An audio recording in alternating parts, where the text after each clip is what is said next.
Holy Ghost. Holy Ghost. Holy Ghost. Holy Ghost. Holy Ghost. Holy Ghost. Au-dessus de tout.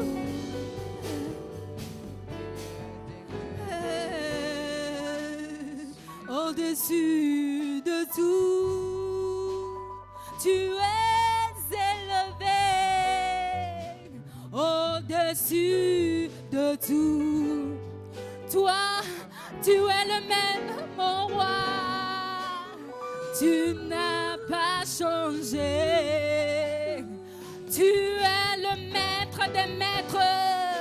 Tu es le Seigneur des seigneurs. Tu es élevé. Tu es élevé.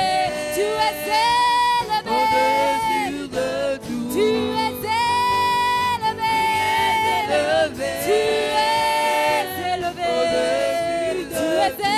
Tu es élevé. Tu es élevé. Tu es élevé. Tu es élevé. Jésus. Au-dessus de tout. Tu es élevé. Au-dessus de tout. Tu es élevé. Tu es élevé. Au-dessus de tout. Tu es élevé. Tu es élevé. Tu es élevé. Jésus, tu es au-dessus de tout. Alléluia. Tu es élevé au-dessus de tout. Alléluia. Alléluia. Alléluia. Est-ce que quelqu'un peut acclamer pour le Seigneur? Le Seigneur qui est au-dessus de tout. Le Seigneur qui est au-dessus de tout.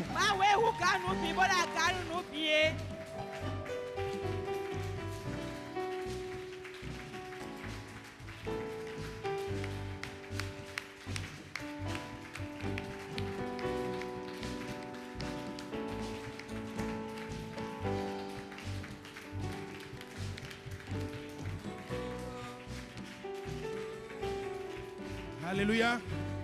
Assoyez-vous.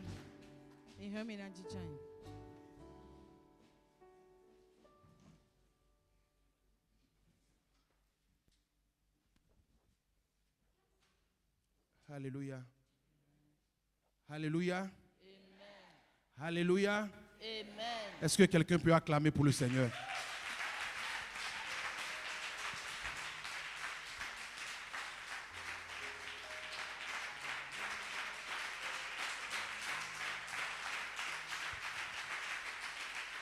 Alléluia. Nous sommes devant la présence du Seigneur. Nous devons apprendre à obéir. Nous devons apprendre à obéir. Alléluia.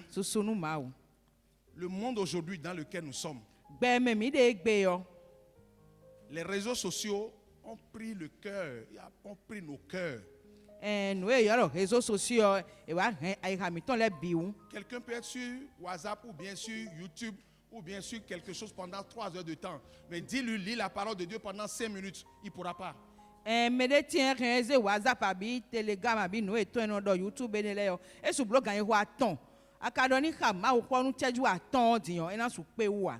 Satan, c'est une ruse de l'ennemi. Il est en train de détourner beaucoup de cœurs de Dieu. Aujourd'hui,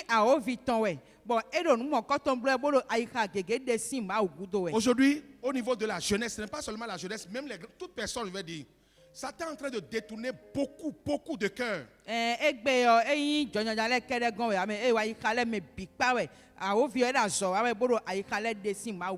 pas de temps à consacrer à la parole de Dieu. Et nous ne venons même pas obéir à la parole de Dieu. On est dans les églises avec de l'orgueil, avec la désobéissance. Alléluia. Nous devons obéir au Seigneur. Et obéir aux gens qui sont devant nous. L'obéissance vaut mieux que les sacrifices.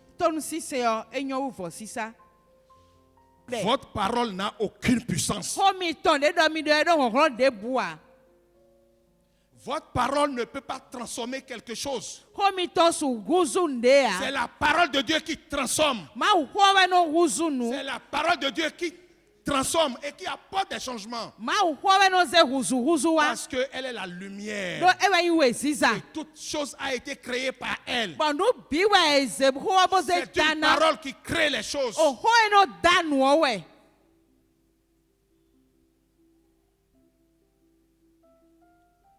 Alléluia.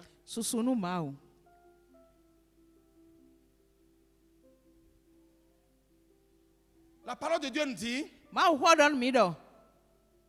elle était dans le monde et tout a été fait par elle. Mais le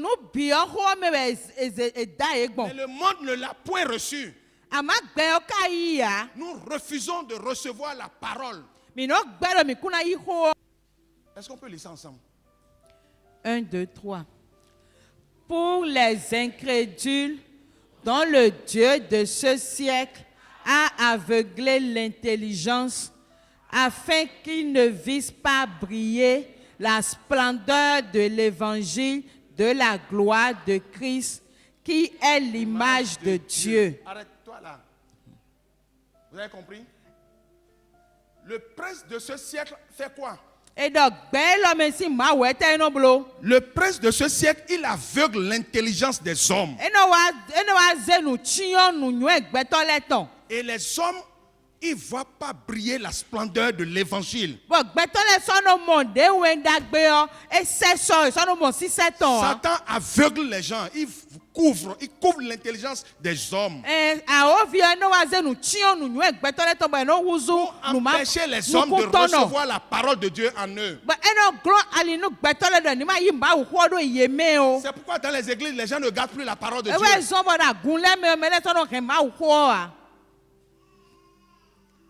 Mais c'est une puissance de Dieu. Va dans le livre de Romains chapitre 1 verset 8. Romains chapitre 1 verset 16. La parole de Dieu nous dit que l'évangile est une puissance de Dieu. C'est une puissance de Dieu. Que quelqu'un répète ça. L'évangile est une puissance de Dieu. L'évangile est une puissance de Dieu. Est-ce qu'on peut lire ça ensemble? 1, 2. Car je n'ai point honte de l'évangile. C'est une puissance de Dieu pour le salut de quiconque croit, du juif premièrement, puis du grec. Amen. Vous avez entendu? Moi, je n'ai pas honte de l'évangile. Moi, je n'ai pas honte de l'évangile. L'évangile est une puissance de Dieu pour la liberté de quiconque croit. Pour la délivrance de quiconque croit. L'évangile est une puissance de Dieu pour la délivrance de quiconque croit.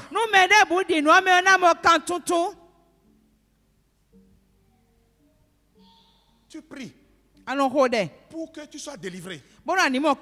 Tu pries pour que tu aies des choses. Tu pries pour que tes vœux soient accomplis. Ou bien, on nous dit que l'évangile est une puissance de Dieu pour le salut.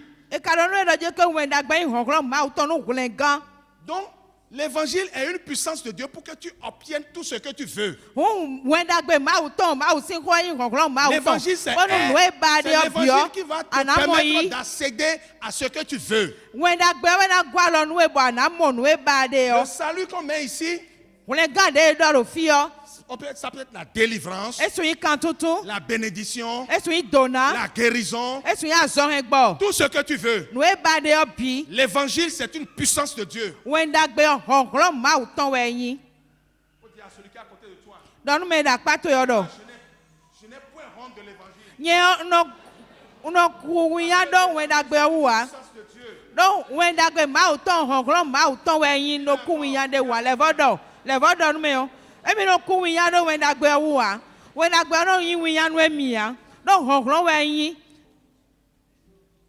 Alléluia. Je vais vous dire une chose. Hier, je priais. Et le Seigneur me dit, non, la grandeur d'une église, ce n'est pas le nombre.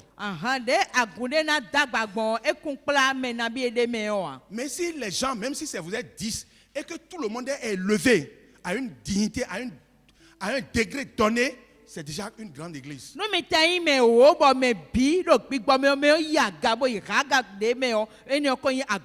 Parce que Dieu dispose des églises locales. Alléluia. Où chacun doit connaître l'évangile. On ne vient pas pour crier, on vient pour apprendre l'évangile. Nous voulons pour acquérir la puissance de Dieu qui nous va nous donner le salut.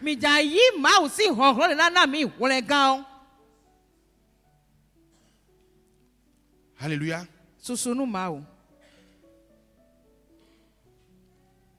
Mon frère, ma soeur, lorsque tu donnes les conditions à ton épouse de connaître la parole de Dieu, tu prends 5 minutes, tu lis avec ton épouse et vous méditez la parole de Dieu ensemble, tu es en train de lui donner, tu es en train d'élever ton épouse.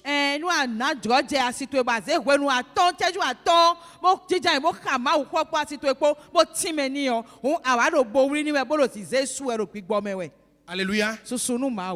Jeune, grand.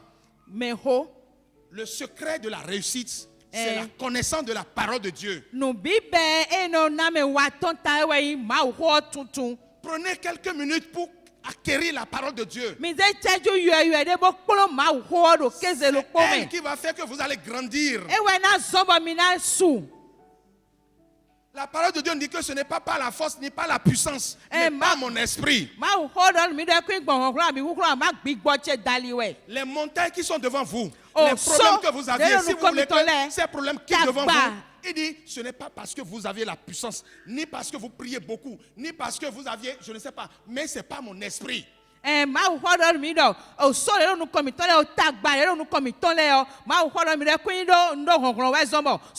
mon esprit que les problèmes seront réglés dans votre vie. L'esprit de Dieu se trouve dans la parole de Dieu. Plus tu as la parole de Dieu en toi, plus tu grandis en esprit. Je voudrais t'exhorter ce matin. Prends toujours chaque jour quelques minutes pour lire la parole de Dieu. Parce que tout a été créé par elle. Et rien de ce qui a été créé n'a été créé sans elle. Et Dieu te dit ce matin qu'en elle se trouve la vie.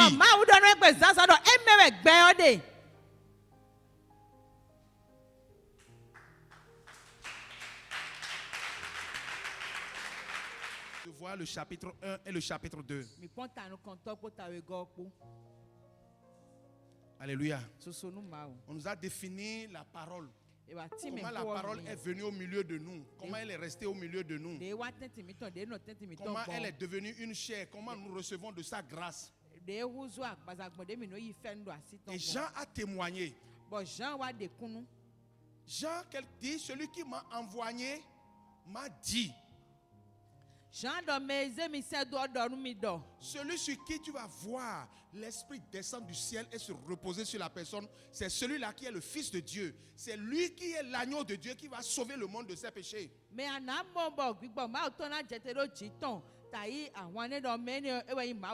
dit, j'ai vu et j'ai témoigné. Alléluia. Donc Jean-Baptiste a témoigné. Après, nous avions vu Jésus avec les disciples. C'était André et quelqu'un qui ont suivi Jésus. Et la parole de Dieu nous dit ceci. Quand André est parti voir Jésus, rester avec Jésus,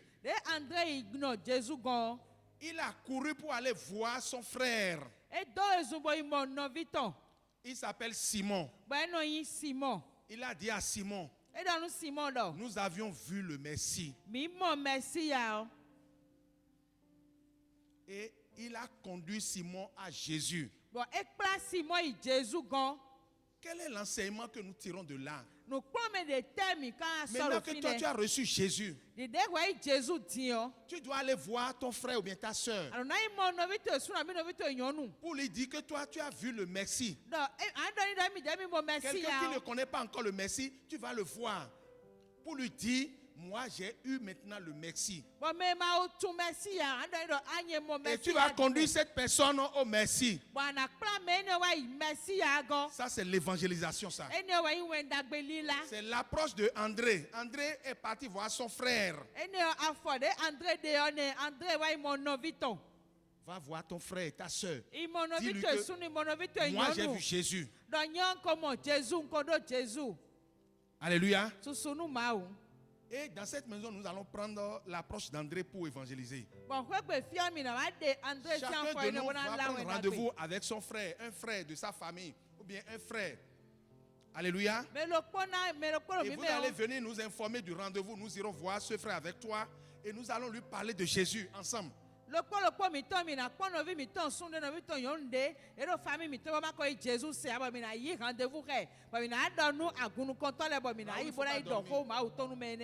dormir. Alléluia. Donc ça c'est l'approche d'André, ça. André est parti voir son frère. Il lui a dit: j'ai vu le Messie. Et il a conduit son frère au Seigneur. Tu dois aller voir ton frère et ta soeur et tu vas le conduire au Seigneur. Assure-toi que tu as conduit quelqu'un au Seigneur avant de mourir. Alléluia. On nous a dit donc l'approche là de frère en frère s'est arrêtée là. On dit Jésus a vu Philippe. Quand Philippe a suivi Jésus, lui il est parti voir son ami. Il s'appelle Nathanaël. Et il a dit à Nathanaël: Nathanaël, viens, moi j'ai vu le Seigneur. Donc toi aussi tu dois aller voir un ami. Parce que toi tu as vu le Messie. Tu vas aller voir un ami. Et tu vas lui dire: viens, j'ai trouvé le Messie. Ça c'est une approche d'évangélisation. Mais ce que j'ai compris, tout ce que le Seigneur a appelé, ils sont partis aussi témoigner. La parole de Dieu nous dit que Jean est venu comme un témoin, mais témoignant. Vous voyez, un témoin peut ne pas témoigner. Nous sommes des témoins, toi et moi, parce que nous sommes venus à Jésus. Nous sommes des témoins. Mais des témoins ne témoignent pas. Parce que normalement, nous devons aller témoigner aux autres, à nos frères, à nos amis.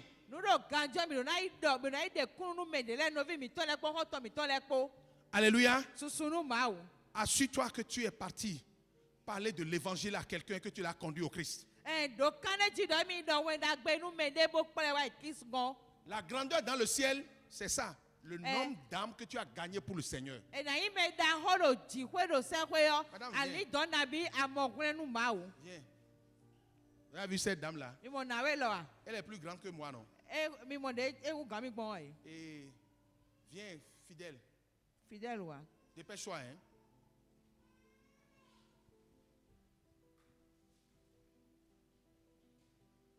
Vous avez vu fidèle, non? Entre les deux, qui est grand? Qui est grand? Devant vous. Ou bien devant les hommes, c'est maman qui est grand. Et c'est normal. Mais dans le ciel, si maman n'a gagné aucune âme pendant qu'elle est sur la terre, et que ce garçon a gagné des âmes dans le ciel, au moins il est parti vers ses amis, il leur a prêché l'évangile, il les a conduits au Seigneur, et lui il a gagné au moins 2-3 âmes.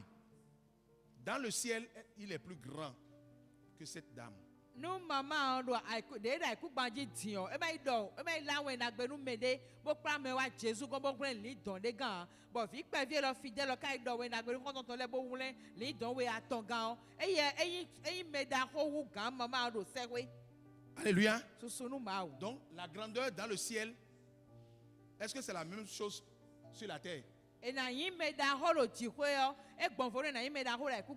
grandeur dans le ciel, c'est pas parce que, ok, peut-être toi viens ici. Non, non, reste là. Celui-ci, lui, c'est son travail. Il a un milliard qui remplit cette maison. Alléluia. Milliard remplit cette maison. Il est chrétien, il est né de nouveau. Mais les âmes n'est pas son problème. D'accord. Sur la terre, entre ce monsieur et cette dame, qui est plus grand? Hein? Pourquoi? Il a l'argent. Il a le pognon là. L'argent dort.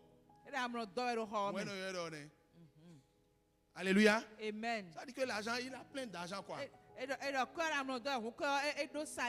Cette dame, elle n'a pas l'argent. Mais elle se met à évangéliser et gagne des âmes dans le ciel. Dans le ciel, qui est plus grand? L'argent là, c'est rien ça. Tu dois aller à vos parents. Tu dois t'assurer que tu as gagné des âmes pour le Seigneur. Allez travailler pour votre grandeur dans le ciel. Vous serez grand dans le ciel si vous gagnez des âmes pour le Seigneur. Combien d'âmes tu as conduit dans cette maison?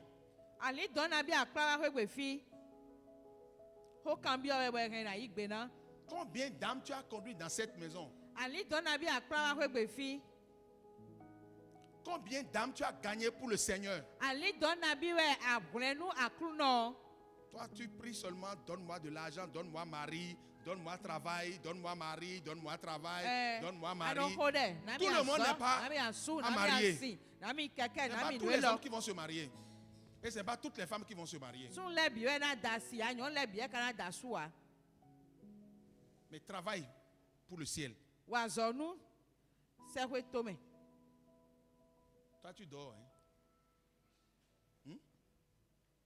Travaille pour le ciel. C'est ça la grandeur.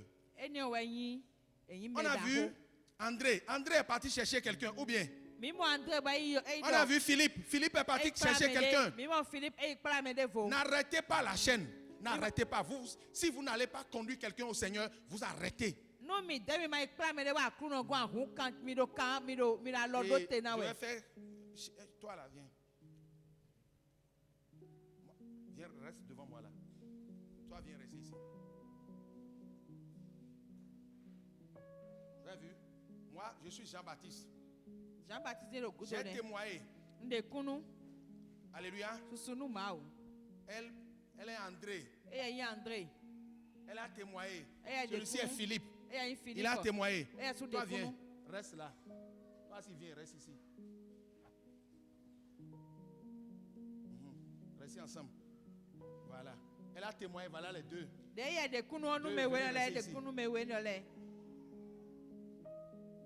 Toi aussi. Voilà les deux. Bon, deux. Celle-là, on a deux. Et lève-toi. Viens rester ici. Toi aussi, viens. Et vous deux là, venez. Donc, toi, deux. Non, va comme ça. Toi, vous deux là, restez comme ça. Allez, toi, voilà. Allez, restez comme ça. Non, non, toi, reste là. Vous deux là, venez rester là. Voilà. Toi, reste. Vous avez vu? Et moi? La dame là, elle a évangélisé les deux là. Alléluia. Lui, il a évangélisé deux. Celui-ci aussi a évangélisé 2. D'accord?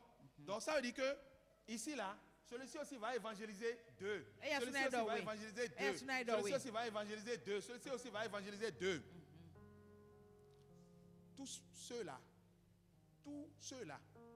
qui viennent au Seigneur, elle a de prix. Elle a de prix. Parce que c'est elle qui a semé ici, et sa semence a semé là. Donc elle a de prix dans le ciel pour tous ceux-là. Maintenant, toi tu as reçu la parole de Dieu et tu as arrêté. Tu vas aller au ciel, mais tu seras pauvre.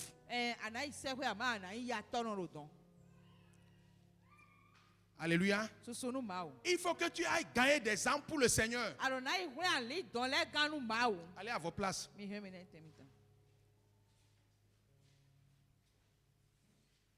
Des gens sont là seulement, Seigneur, et donne-moi mari, donne-moi travail. Et ils viennent même à l'église seulement pour ça. Parce qu'ils veulent du travail, ils veulent du mari, et c'est tout, c'est fini. Ils veulent que Dieu les guérisse, point. Que Dieu leur donne du travail, point. Et quand ils ont mari, ils ont travail, leur comportement change. Ou bien ils ont une femme et du travail, leur comportement change. Nous sommes sauvés pour gagner des âmes. Il faut que tu te lèves pour aller évangéliser. Comme Philippe et André. Alléluia. Alléluia. Dans le chapitre 2, on a vu qu'on a invité Jésus et sa mère. Je comprends. Ce n'est pas, on les a pas, c'est pas n'importe où on les a invités. C'est sûr que c'est un de leurs parents. À cette fête-là, c'est sûr que c'est un de leurs parents. Vous savez pourquoi j'ai dit ça? Est-ce que toi, on peut t'inviter maintenant? Tu vas aller à une invitation de mariage et les gens n'ont pas de vin. Tu vas te lever pour s'occuper de vin.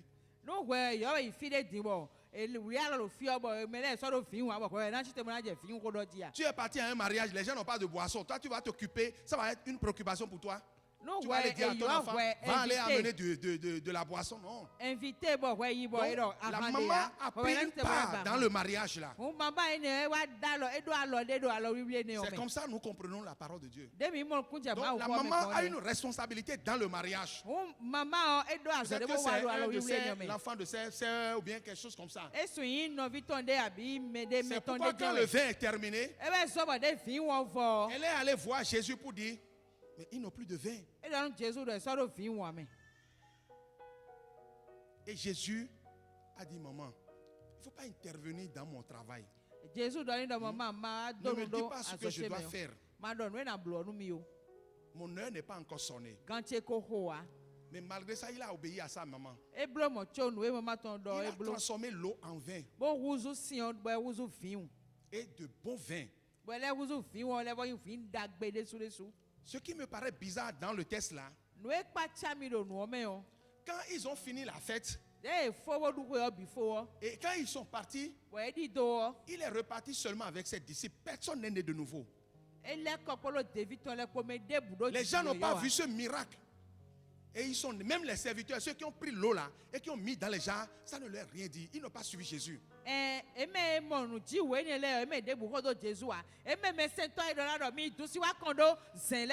tu as pris de l'eau, tu as mis dans de jarres et c'est devenu de vin. Et tu n'as pas suivi ce monsieur-là. Personne n'a suivi Jésus à Canaan. Alors qu'il a transformé, c'est là où il a fait le premier miracle. Alléluia. Et le deuxième point, dans le chapitre 2, c'est quand les gens ont transformé la maison de Dieu en une maison de commerce. Si je dois prêcher sur ça là, je vais faire des heures. Il y a des vendeurs de pigeons dans la maison de Dieu.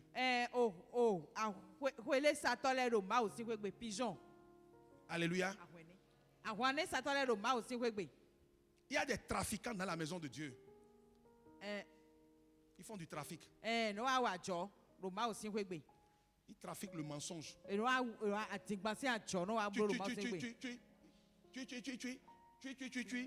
est en train de trafiquer le mensonge.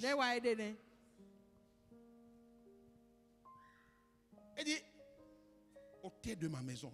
Ne transformez pas la maison de l'Éternel en un lieu de trafic. Le monde, le système du monde, le comportement que nous avions dans le monde là, ne peut pas venir dans la maison de Dieu. Dans la maison de Dieu, c'est le respect. C'est la soumission. On doit obéir. Et nous transformer la maison de Dieu en une maison de trafic. Pas transformer la maison de Dieu en une maison de trafic. On est devenus des trafiquants du mensonge.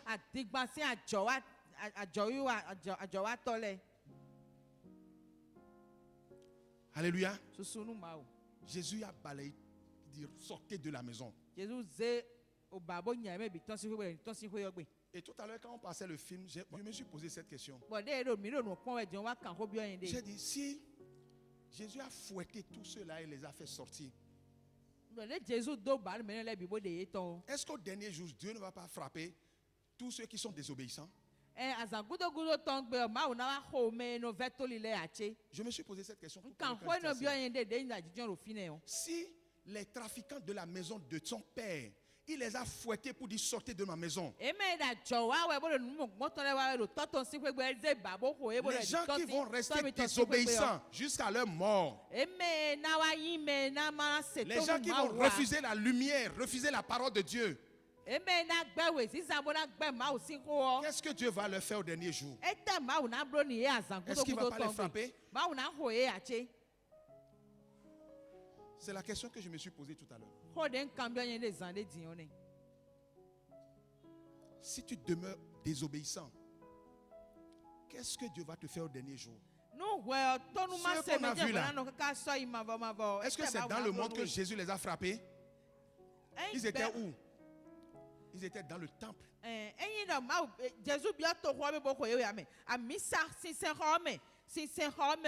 les gens qui sont dans le temple, qui sont devenus des trafiquants. Qui l'a fouetté. Le temple, c'est l'église. C'est le mur là, ça. Et on vient adorer Dieu. C'est la maison de Dieu où on vient adorer Dieu. Et vous transformez la maison de Dieu en une maison de trafic.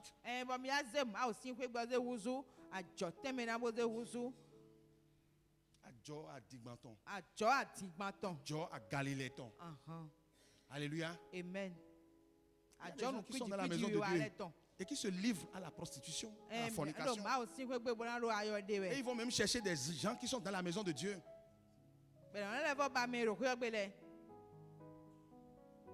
Trafiquant. Il ne faut pas être trafiquant. Dis à celui qui est à côté de toi, ne sois pas trafiquant. Ne sois pas trafiquant dans la maison de Dieu. Alléluia. Non, tu ne lui as pas dit ça. Tu l'as dit quoi?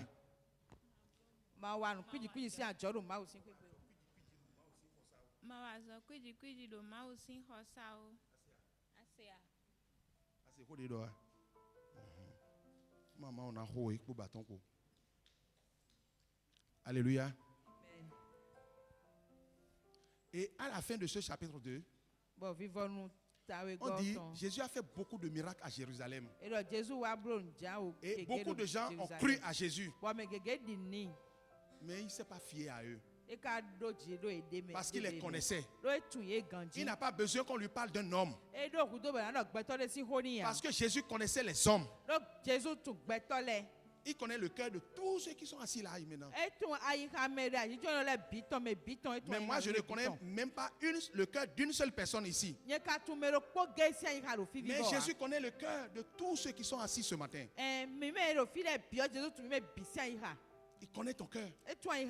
Si tu as un cœur méchant, il connaît. Si tu as un cœur doux, il connaît. Si tu as un cœur repentant, il connaît. Si toi tu es là pour que la maison de Dieu grandisse, il connaît. Il connaît comment son amour est dans ton cœur. Comment tu te bats pour que la maison de Dieu grandisse? Mais tu es là à parler mal de ce temps. Tu vas chez celui-ci, tu vas parler mal de pasteur. Tu vas aller chez tel, tu vas parler mal du pasteur. Tu vas parler mal du pasteur. Toi, tu es là seulement pour parler mal du pasteur.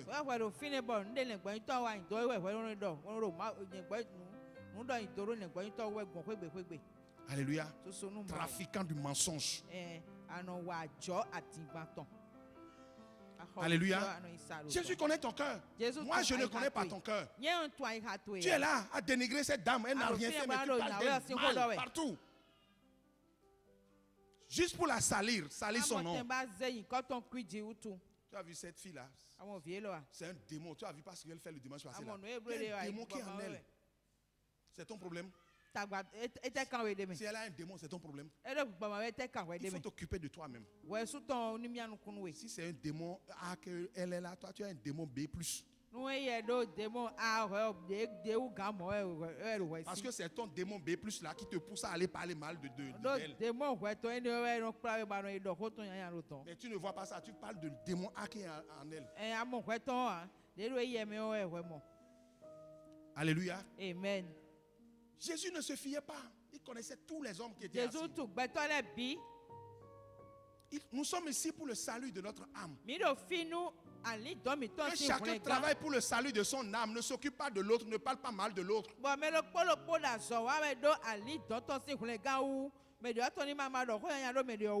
Ne deviens pas trafiquant du mensonge dans la maison de l'Éternel. Ne deviens pas trafiquant de la médisance.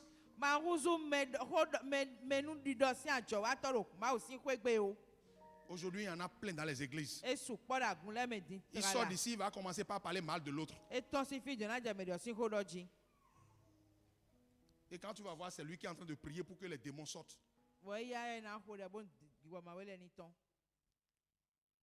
Alléluia. Parce qu'il vit, je n'ai rien à craindre. Mes lendemains sont assurés entre ses mains. Il tient ma vie pour ce temps et éternité. Je sais qu'il vit parce qu'il vit, parce qu'il vit. Je n'ai rien à craindre. Non, non, non, non. Mes lendemains sont assurés entre ses mains. Il tient ma vie ce temps et éternité. Oui, parce qu'il vit, Parce qu'il vit, parce qu'il vit. je n'ai rien à